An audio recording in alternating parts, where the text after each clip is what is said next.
ஒண்ணுமே வேண்டாம். நான் உங்களுடைய நாள் முழுவதிலும் ஒரு வினாடிய கூட நான் கேட்கல. உட்கார்ந்து 1/2 மணி நேரம் தியானம் பண்ணுங்க, 20 நிமிஷம் பிராணாயாமம் பண்ணுங்க, 1 மணி நேரம் சூரிய நமஸ்காரம் பண்ணுங்க, நான் எதையுமே கேட்கல. என்ன வேணா பண்ணிக்கோங்க. டே டைம்ல ராத்திரி தூங்கும் பொழுது மது அருந்தாமல் மட்டும் உறங்கினீங்கன்னா இந்த அகம்பாவத்தினுடைய கட்டு தளர்ந்து நீங்கள் அகம் சுபாவத்துக்குள்ள நுழையிற அந்த பிரிட்ஜ உங்களால கண்டுபிடிச்சிட முடியுங்க. அது எப்படின்னு தெளிவா சொல்றேன். அதாவது உடம்பு இயங்குவதை நிறுத்திவிட்டது, உடல் அடங்கிவிட்டது, மனமும் வேறு வேறு விஷயங்களிலே சஞ்சரிப்பதிலிருந்து பின்வாங்கிருச்சு. ஆனா இன்னமும் உணர்வு இருக்கு.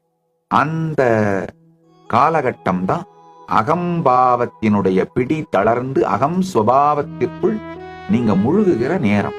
அந்த நேரத்தில் மாத்திரம் சற்றே விழிப்போடு இருந்தீங்கன்னா நீங்கள் உங்களுடைய உண்மையான அகம் சுபாவம் பரம்பொருளே அப்படின்னு தெளிவா புரியும்.